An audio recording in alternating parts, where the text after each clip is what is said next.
तो साथियों, लीजिए मैं एक बार फिर से आपके लिए हाजिर हूं और आज मैं स्टार्ट कर रहा हूं डिफरेंशिएबिलिटी, यानी कि किसी फलन के अवकलनीय होने और नहीं होने का पता कैसे लगाया जाता है वो हम इसमें ले रहे हैं।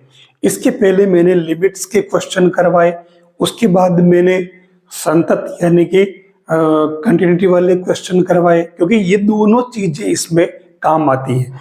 डिफरेंशिएबिलिटी के अंदर मैं क्वेश्चन स्टार्ट करूं, वैसे तो मैं क्वेश्चन ही स्टार्ट कर रहा हूं डायरेक्ट, जैसे कि आपकी जो प्रतिक्रियाएं थी कि डायरेक्ट क्वेश्चन शुरू करें, तो क्वेश्चन लूं उसके पहले मैं डिफरेंशिएबिलिटी पता करने के लिए हमें पहले क्या क्या चीजें जरूरी जो ध्यान रखनी चाहिए, यानी उन चीजों को अगर अपन ध्यान रख ले तो डिफरेंशिएबल प्रूव करने में कोई ज्यादा समय आपको नहीं लगेगा।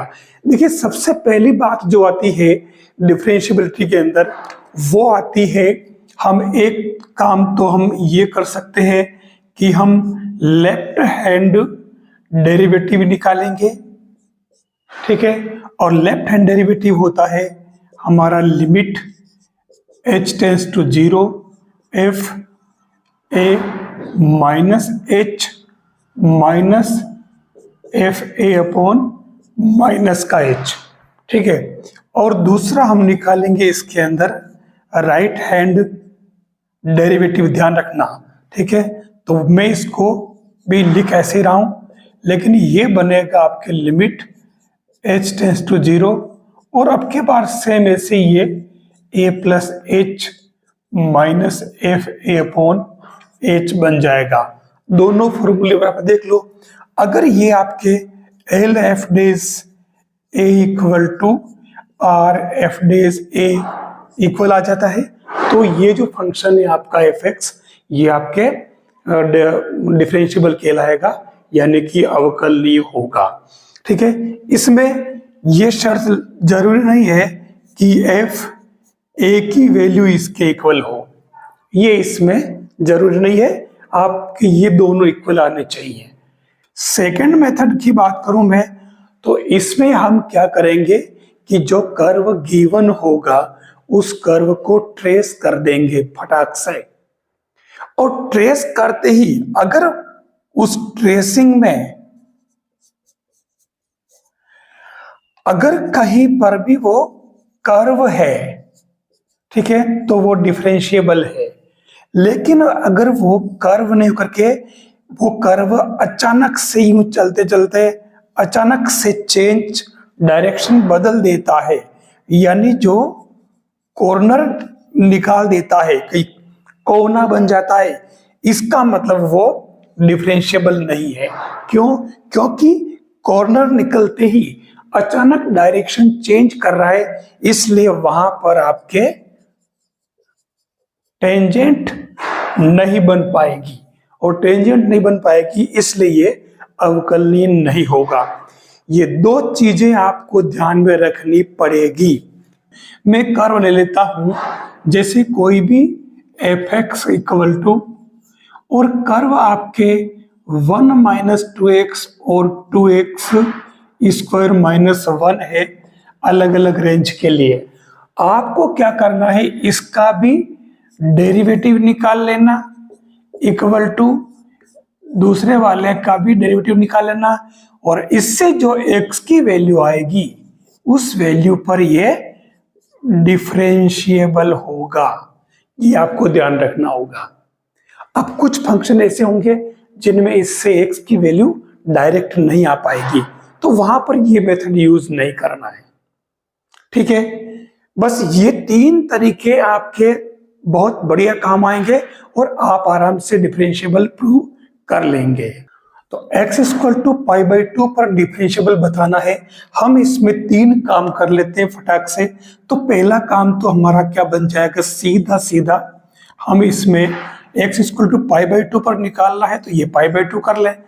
तो x equal to pi by 2 में देख लो, ये वाला केस काम आ रहा और इसमें फंक्शन ये काम आएगा। तो x की जगह पाई बाई 2 पुट करोगे तो ये 0 हो गया और ओनली 2 बचा। फिर सेकेंड पार्ट बात करूं मैं, लेफ्ट हैंड डेरिवेटिव, यानी कि एल एफ डेज, और a की जगह कौन बैठेगा, पाई बाई 2। फिर इसमें सीधा सीधा आप लिमिट h टेंड्स टू 0 कर लें और फॉर्मूला अप्लाई कर लें। आप f pi by 2 minus h, और ये f a नहीं, इसमें पाई बाई 2 बन जाएगा, और अपॉन में आपके h। तो वैल्यू पुट कर लें इसमें फटाफट, लिमिट h टेंड्स टू 0 और उसके बाद में f pi by 2 minus h, यानी कुछ कम वाला फंक्शन ये वाला, तो ये आपके 1 plus sine pi by 2 minus h, और f पाई बाई 2 की वैल्यू आप पहले ही निकाल चुके हो 2, और नीचे आपके क्या है 1 अपॉन h। तो ये लिमिट h टेंड्स टू 0 और 1 अपॉन h, यहाँ क्या हुआ आपके 1 माइनस 2, ठीक है ना। अच्छा, इसमें यहाँ माइनस आएगा, ध्यान रखना, क्योंकि l लेफ्ट हैंड डेरिवेटिव ले रखी है अपन ने, ठीक है। तो ये बन जाएगा आपके -1 और प्लस कोस h, ठीक है। अगर आप इसमें करना चाहो, ठीक है, तो क्या बनेगा, देखो नीचे h आ रहा है। अब इसको मैंने कहा ना कि लिमिट पहले मैंने करवा दी है, अब यहाँ मैं हल करना है, मैं ऊपर नीचे डीएल हॉस्टल रूल अप्लाई करूं, ठीक है। तो क्या बन जाएगा, ऊपर तो ये 0 माइनस साइन h और नीचे -1 बनेगा। तो अब आप इसमें देख लो, h की जगह 0 पुट कर सकते हो, तो ये आपके 0 आ गया। अब जो थर्ड बात आती है, सेम वही राइट हैंड डेरिवेटिव्स, यानी कि पाई बाई 2 प्लस वाले में तो सेम इसी में प्लस लग जाएगा, तो लिमिट h टेंड्स टू 0 और ये f आपके पाई by 2 plus h minus f pi by 2, और ये 1 अपॉन में क्या हो जाएगा h। तो इसमें क्या बनेगा, limit h tends to 0, f pi by 2 plus h ज्यादा वाला फंक्शन है, ध्यान देना, तो ये इसमें जाएगा कि x की वैल्यू पाई बाई 2 से ज्यादा है, तो ये क्या बनेगा आपके 2 प्लस, और ये पाई बाई 2 प्लस h कर, पाई बाई 2 कैंसिल, तो ये बन जाएगा आपके h square minus 2 upon h, ठीक है। तो देख लीजिए इसमें क्या बन रहा है, आपके लिमिट h टेंड्स टू 0 और एक h आ रहा, आप 0 पुट कर दो तो ये 0 आ रहा। आप देख लो कि लेफ्ट हैंड डेरिवेटिव जो आपके बन रहा था ये वाला और ये वाला दोनों इक्वल आ रहा है, यानी आपके left hand derivatives pi by 2 equal to right hand derivative equal. तो ये आपका f जो है वो डिफरेंशिएबल है, अवकलनीय है। ऐसे आपको इसको करना पड़ेगा। अब इसमें एक चक्कर पड़ेगा, यहाँ आपके जो मैंने तीसरा तरीका बताया वो यहाँ अपन अप्लाई नहीं कर पाएंगे, क्योंकि इससे x की वैल्यू सीधी सीधी नहीं बन पा रही है। जब कभी डिफरेंशियल की बात आती है तो मैं बार बार एक ही बात कहता हूं, सबसे पहला काम तो आप ये करेंगे कि आप लेफ्ट हैंड डेरिवेटिव और राइट हैंड डेरिवेटिव निकाल लें। अगर दोनों इक्वल है तो वो उस पॉइंट पर अवकलनीय है, डिफरेंशिएबल है। ये तरीका नहीं यूज करो तो दूसरा तरीका कौन सा बताया मैंने, आप उस कर्व को ट्रेस कर ले, लेकिन हर कर्व को ट्रेस कर पाना इतना इजी नहीं होता, ठीक है। जब वो पार्ट में होता है तो दिक्कत आती है। तो ट्रेस करने के बाद अगर आप पता लगाएंगे तो कैसे लगाएंगे, उस कर्व में कहीं पर भी अचानक कर्व अपनी डायरेक्शन चेंज नहीं कर रहा हो, वो यानी उसमें कि कॉर्नर नहीं निकल रहा हो। कॉर्नर निकलेगा तो उस कॉर्नर पर टेंजेंट ड्रॉ नहीं हो पाएगी और वो अवकलनीय नहीं हो पाएगा, ठीक है। फिर तीसरी बात, आप फलन दो पार्ट में दे रखे हो तो उन दोनों को इक्वल कर लेना। कब, उसके पहले उन दोनों का डेरिवेटिव फाइंड कर ले और x की जो वैल्यू आती है उस पर वो अवकलनीय होगा। मैं यहाँ पर इनमें से दो तरीके आपको बताता हूं। देखिए, सबसे पहली बात ये कह रहा है x=1 पर आपको पता लगाना कि डिफरेंशिएबल है या नहीं, ठीक है। यह एक खास कंक्लूजन निकल के आ रहा है, जो ध्यान रखना आप। मैं सबसे पहला काम क्या करता हूं, इसके अंदर जो पहली बात आती है हमारी, वही आपको x=1 पर वैल्यू निकाल लेनी है। तो x=1 पर फंक्शन ये काम कौन सा काम आ रहा है, इसमें ये वाला आ रहा है, ये वाला आ रहा है, ठीक है ना। तो x इक्वल टू 1 पर हमारा फंक्शन ये काम आ रहा है, तो इसमें वैल्यू पुट करो, ये 1 आ गया। फिर सेकंड बात करें तो लेफ्ट हैंड डेरिवेटिव बनेगा f dash 1 equal to limit h tends to 0, और ये क्या बनेगा, f 1 आ रहा है तो 1 minus h minus f1 upon minus का h। ठीक है, लिमिट सीधी सीधी बात आ रही है, कोई खास बात नहीं है। तो डायरेक्ट करना हो तो ये सब लिखने की जरूरत नहीं है, टाइम वेस्ट करने की जरूरत नहीं है आपको। तो 1 माइनस एच यानी कुछ कम वाला फलन, x का मान 1 से कम, तो ये बनेगा। तो यहाँ पर 1 माइनस एच का होल स्क्वायर और f1 आपके पहले आ गया है, और इस पूरे के नीचे क्या बनेगा, माइनस का 1 अपॉन एच। तो limit h tends to 0 1 minus 2h plus H square minus 1, और ये माइनस का 1 अपॉन एच, 1 से 1 कैंसल। ठीक है, अब इसमें से देख लो h कॉमन आ रहा है आपके। ठीक है, तो क्या बनेगा इसमें, लिमिट h टेंस टू 0 तो माइनस 1 अपॉन एच, और ये h कॉमन ले लो तो माइनस 2 और प्लस h, h से h कैंसल, ये 2 आ गया।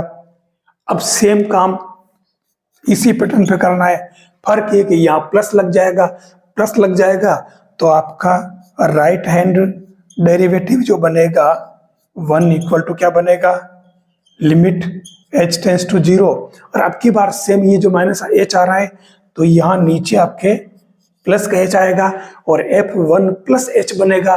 तो एक से ज्यादा वाला ये वाला आ रहा है, तो इसमें आपको 1 प्लस h का होल स्क्वायर माइनस मतलब 1 प्लस h प्लस 1, और ये लास्ट में f1 नहीं भूल जाए तो ये 1 हो जाएगा। बस इसको आप सोल्व कर लो तो देखो ये बन रहा आपके 1 प्लस 2h स्क्वायर 2h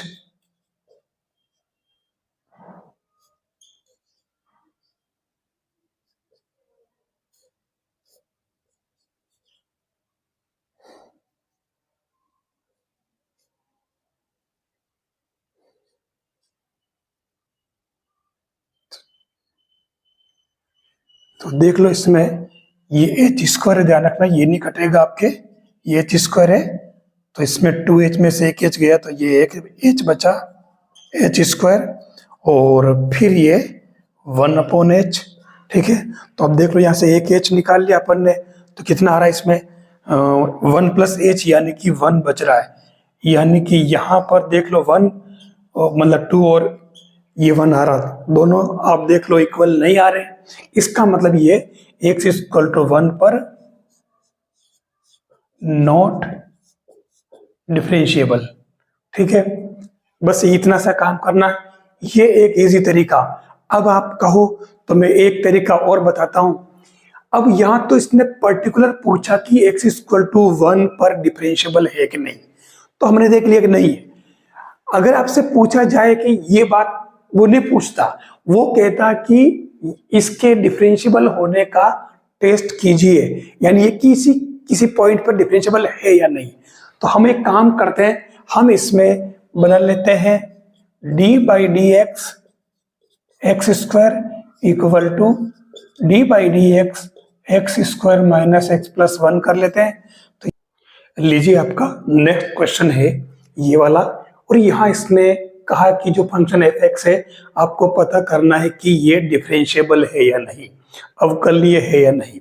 अच्छा एक बात ध्यान रखना, अगर कोई फंक्शन कंटिन्यूअस है तो वो अवकलनीय हो यानी डिफरेंशिएबल हो जरूरी नहीं है, लेकिन अगर कोई फंक्शन डिफरेंशिएबल है तो वो निश्चित रूप से कंटिन्यूअस होगा, संतत होगा। आपको ये बात ध्यान रखनी, क्योंकि ये वाली चीज आपके अक्सर जब जो अननोन टर्म्स होती है ना, ए बी की वैल्यू फाइंड करनी होती है, वहां ये जो थ्योरी काम आती है। यहाँ आपको पता करना कि ये x बिलोंग्स टू r के लिए डिफरेंशिएबल है या नहीं। हम सीधी सीधी बात कर लेते हैं, चलो हम x इक्वल टू 0 पर पता कर लेते हैं। तो इसमें आपके f0 की वैल्यू तो साफ साफ कह रहा 0 आ रही है। अब अपन बात करें अपन लेफ्ट हैंड डेरिवेटिव, जिसको अपन एल एफ डैश 0 कहेंगे। ठीक है, तो उस कंडीशन में क्या बनेगा, लिमिट h टेंस टू 0,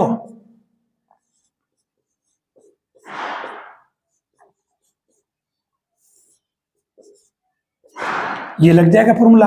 बस अब आप इसमें h टेंस टू 0 करो, और ये 0 माइनस एच मतलब कम वाला है, ये काम तो 0 नहीं है, तो दोनों बार आपको ये फंक्शन यूज करना है। ठीक है, तो ये 0 माइनस एच का whole square sine minus H, और f0 आपके 0 आ रहा है, और अपॉन में आपके माइनस का 1/h है ये। तो ये क्या बन गया देखो, लिमिट h टेंस टू 0 और h square minus minus plus हो जाएगा, और ये साइन h अपॉन h, आप इसमें h की जगह 0 पुट कर ले। ठीक है, तो 0 आ रहा फाइनाइट वैल्यू। ठीक है, ये आ गया 0। अब अपन ऐसे ही राइट हैंड डेरिवेटिव निकाल लेते हैं, जिसको r f डैश 0 निकालते हैं, तो ये बन जाएगा लिमिट h टेंस टू 0। तो दूसरी बार भी हमारे कंडीशन सेम यही बनेगी, फर्क ये कि यहाँ पर माइनस नहीं रहेगा, प्लस रहेगा। तो प्लस रहेगा तो ये टर्म सेम ऐसी बनेगी, माइनस एच साइन एच। तो आप h की जगह 0 पुट करो तो 0 आ रहा है, दोनों इक्वल आ गए। देख लो, ये वाली टर्म और ये वाली टर्म इक्वल आ गई, तो ये आपके डिफरेंशिएबल है, यानी ये all over x belongs to r के लिए डिफरेंशिएबल है। ठीक है, अब इसमें आप एक तरीका और यूज कर लो। आप अगर ध्यान से देखो, मैंने कहा कि या तो उसको ट्रेस करो, या फिर जो थर्ड वाला पैटर्न यूज करो, इसका डेरिवेटिव इक्वल टू इसका डेरिवेटिव। ठीक है, और ये वाला तो ऐसे। लेकिन एक बात और जो हमें ध्यान रखनी होगी, कौन सी वाली? देखिए, हमारा फंक्शन, एक फंक्शन है f जो डिफरेंशिएबल है, और दूसरा फंक्शन g वो भी डिफरेंशिएबल है अपने डोमेन के अंदर। तो आपको पता है कि इनका मल्टीप्लाई भी डिफरेंशिएबल होता है। तो यहां पर क्या यही तो कर रखा, देख लो आप, एक्स स्क्वायर क्या है, पैराबोला, जो कि अपने डोमेन के अंदर डिफरेंशिएबल है, एक पॉलिनोमियल है। और साइन एक्स ट्रिग्नोमेट्रिक फंक्शन है, साइन एक्स अपने डोमेन में अंदर डिफरेंशिएबल होता है, तो इसलिए इनका मल्टीप्लाई भी डिफरेंशिएबल हो जाएगा। तो ये आपको ऐसे भी ध्यान रखना पड़ेगा, और बाकी आप इनका डेरिवेटिव निकाल के इक्वल कर दो तो पॉइंट आ जाएगा किस पॉइंट पर ये डिफरेंशिएबल है। तो ये आपको सारी चीजें ध्यान रखनी पड़ेगी, तभी आप किसी फंक्शन को डिफरेंशिएबल प्रूव कर पाओगे। तो लीजिए, नेक्स्ट जो क्वेश्चन है बिल्कुल अलग तरह का है, ध्यान देना। यहां ये कह रहा है कि जो फंक्शन है एफ एक्स दो पार्ट में दे रखा है, और ये कह रहा है कि आपको ए और बी जो अननोन टर्म है उनकी वैल्यू फाइंड करनी है। कह रहा है कि differentiable at X equal to 3, मतलब ये ऑलरेडी एक्स इक्वल टू 3 पर डिफरेंशिएबल है। ठीक है, अब अपन एक बात करें, मैंने आपको बताया था कि जब कभी इस तरीके की चीजें आती है सामने और हमें ए और बी निकालना होता है, तो हमें left hand limit, right hand limit, या फिर लेफ्ट हैंड डेरिवेटिव और राइट हैंड डेरिवेटिव में नहीं फंसना चाहिए। अगर हमारे पास में इसमें ए और बी में दो इक्वेशन आ जाए तो हम ए और बी की वैल्यू निकाल लेंगे। अब कैसे निकालते हैं? देखिए, यहां पहला क्लू क्या कह रहा है, ये जो फर्स्ट क्लू कह रहा है कि फंक्शन डिफरेंशिएबल है एट एक्स इक्वल टू 3।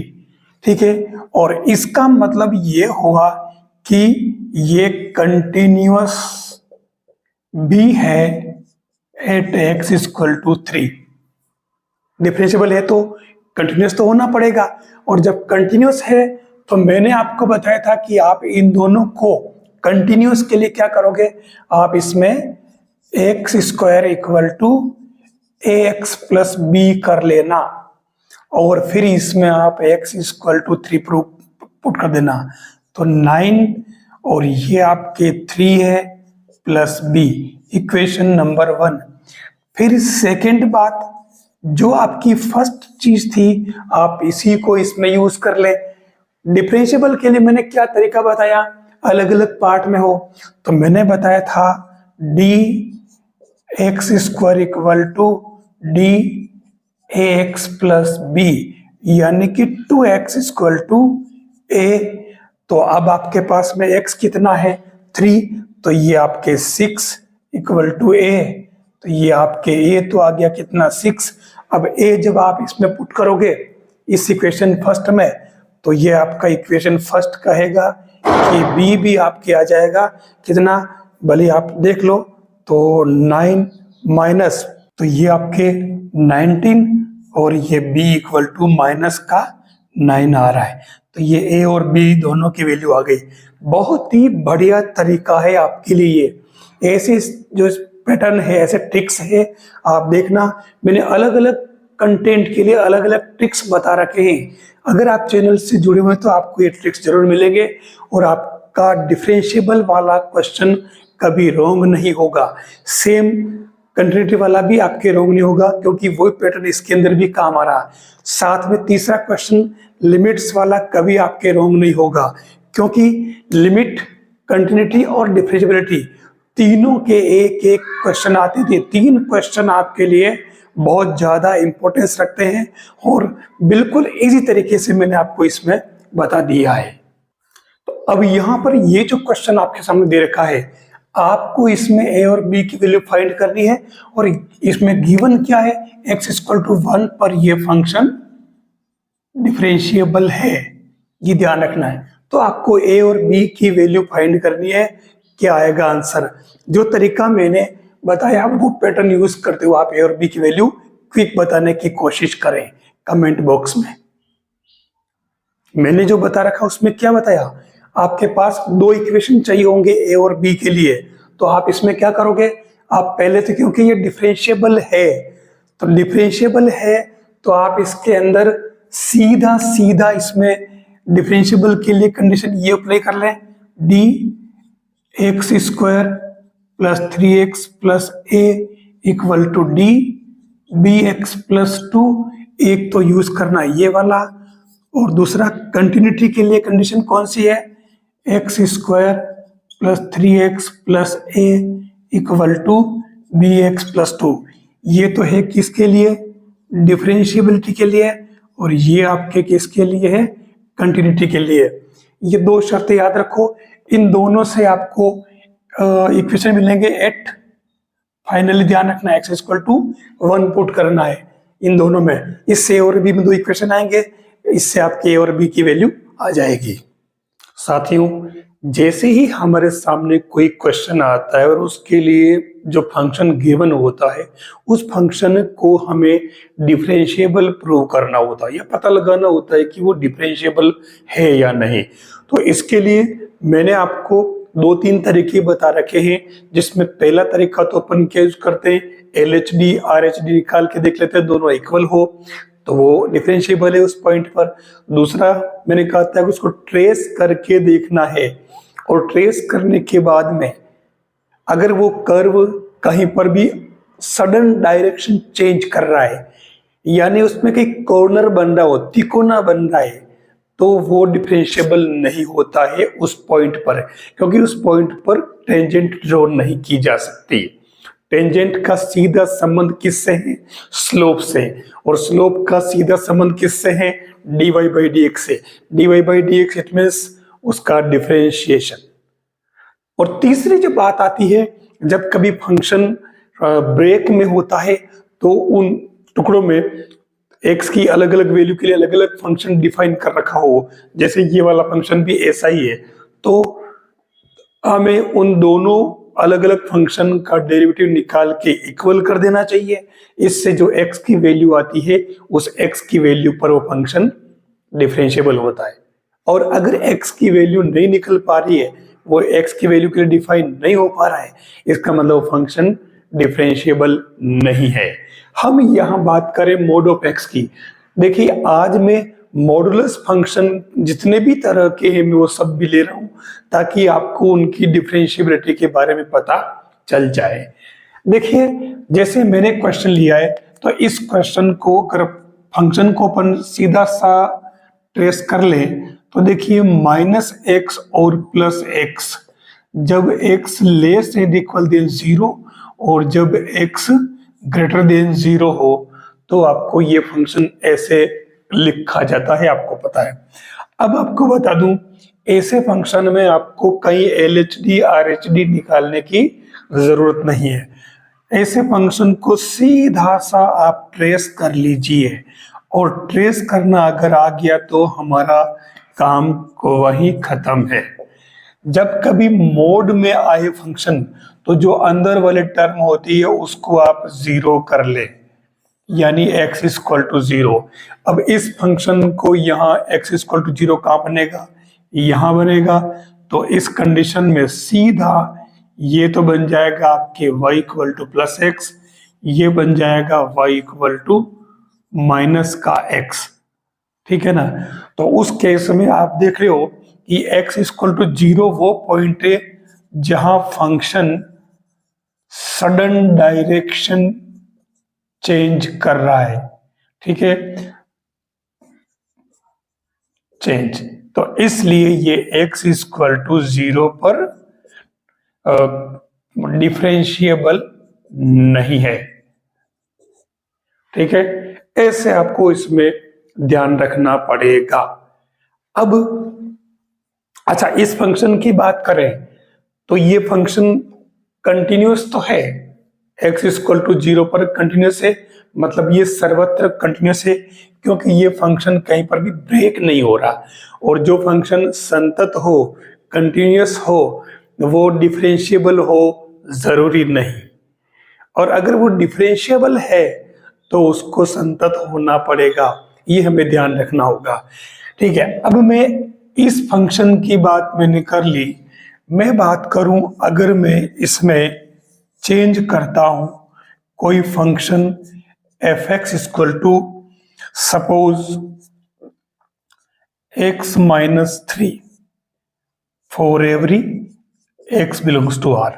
अब इस फंक्शन की बात करें तो सीधी सी बात है, ये x इक्वल टू 3 पर नॉट डिफरेंशिएबल है, क्योंकि इससे जो कर्व बनेगा वो ऐसा बनेगा 1 2 3, यानी कि ये इस तरीके से बनेगा कर्व। तो ये x इक्वल टू 3 पर ये सडन डायरेक्शन चेंज कर रहा है, और इसलिए ये डिफरेंशिएबल नहीं है।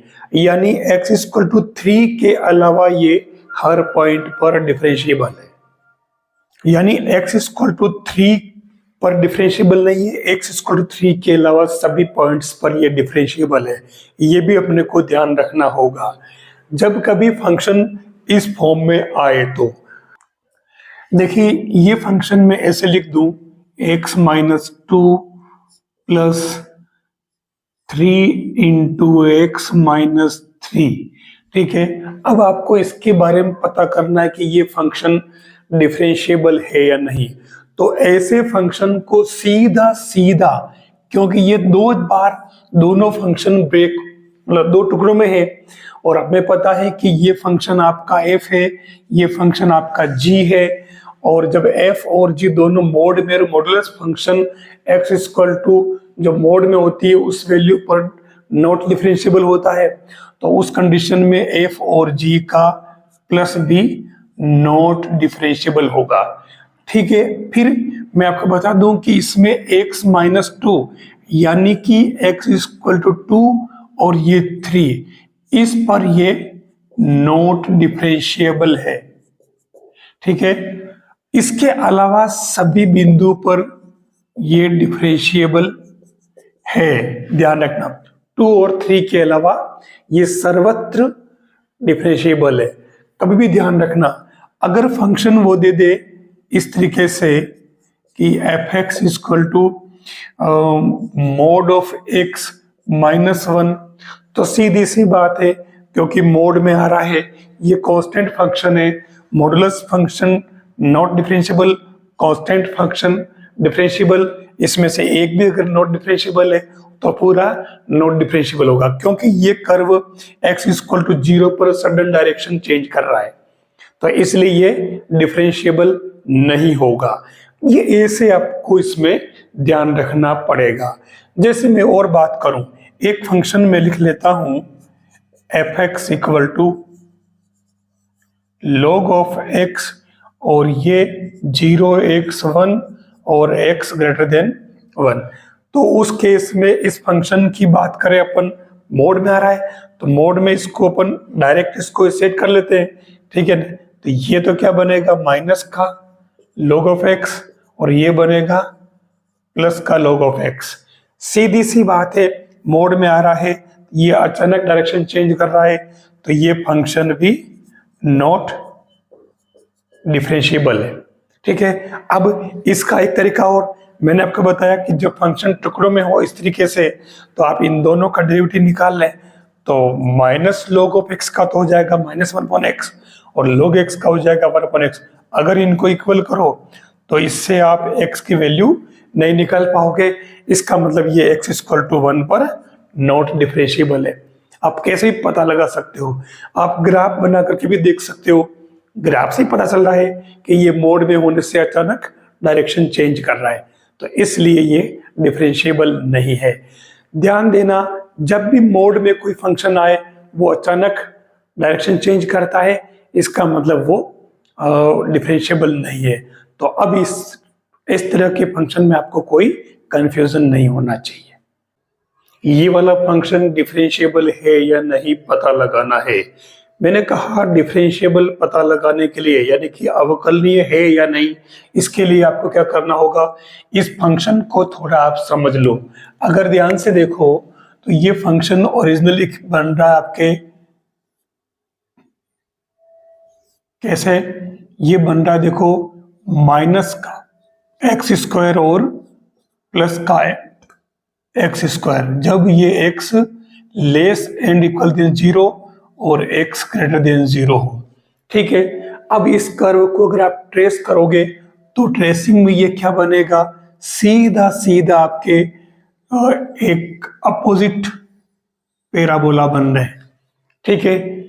अब ये देख लो, ये कर्व कहीं पर भी किसी भी पॉइंट पर ये अचानक डायरेक्शन नहीं बदल रहा है, तो ये अवकलनीय तो है, ठीक है। अब अवकलनीय है तो हमें पहले हमें जो एक तरीका है हमारा, उससे पॉइंट निकाल लेते हैं, ठीक है। तो किस पॉइंट पर वो अवकलनीय है, यानी कि -x² d प्लस का x², तो ये माइनस का 2x, ठीक है, इक्वल टू प्लस का 2x, यानी कि 4x = 0, यानी x = 0 पर ये डिफरेंशिएबल है, ठीक है। यानी ये वो पॉइंट है जहां पर ये डिफरेंशिएबल है। इसका मतलब ये हुआ कि ये फंक्शन जो है सर्वत्र अवकलनीय है, यानी -∞ से +∞ पर ये संतत है, x बिलोंग्स टू, संतत क्या, डिफरेंशिएबल है। बस ये ऐसे आपको इस फंक्शन को डिफरेंशिएबल बताना आ जाना चाहिए, ताकि आप कोई सा भी फंक्शन हो तो आप उसको डिफरेंशियल बता सको। अब जब हम बात करें कि डिफरेंशिएबिलिटी यानी अवकलनीयता, तो अवकलनीयता से पहले संतत भी तो आता है, कंटिन्यूटी, और हमें इन दोनों को साथ में लेकर ही चलना चाहिए किसी फंक्शन के लिए। देखिए, हम एक काम करते हैं, यहाँ पर हम डिफरेंशिएबिलिटी का पता लगाते हैं और कंटिन्यूटी का पता लगाते हैं कि ये फंक्शन किस कंडीशन में तो कंटिन्यूअस है और किस कंडीशन में डिफरेंशिएबल है, और है भी या नहीं। तो हम इसमें क्या करें, सबसे दो काम करते हैं। सबसे पहला काम तो ये करते हैं कि इसमें जैसे फर्स्ट काम है, तो इन दोनों को मैं इक्वल कर लेता हूं सीधा सीधा। तो क्या बनेगा, x² - 2x + 5। तो इसमें क्या बन रहा, देखो, ये x² 2x इधर लाओ तो ये 4x, और 1 इधर लाओ तो ये प्लस का 4 = 0। तो देखो ये x = 2 आ रहा है। इसका मतलब ये हुआ कि ये x = 2 पर कंटिन्यूअस है, और केवल x = 2 पर ही कंटिन्यूअस है, ठीक है। एक बात तो ये हो गई। हम दूसरी बात करें डिफरेंशिएबिलिटी की, तो दूसरी बार में क्या करना, जो फंक्शन हमारे पास दे रखा है उस फंक्शन का डेरिवेटिव निकाल लेते हैं, और कुछ नहीं करना। तो ये आ गया 5, तो इसमें क्या बनेगा, ये 2, ठीक है। और इधर बन रहा है डेरिवेटिव क्या, 2x माइनस 2, मतलब ये बना है आपके 2x इक्वल टू 4, तो ये x इक्वल टू 2, यानी x इक्वल टू 2 पर ये आपके क्या है, डिफरेंशिएबल। बस ये डिफरेंशिएबिलिटी का पता लगाने का तरीका आप हमेशा याद रखें, आपका क्वेश्चन बिल्कुल सही हो जाएगा। दोनों ही तरीके इसमें, जिसमें कंटिन्यूटी वाला मामला भी आ गया और डिफरेंशिएबिलिटी वाला मामला भी आ गया।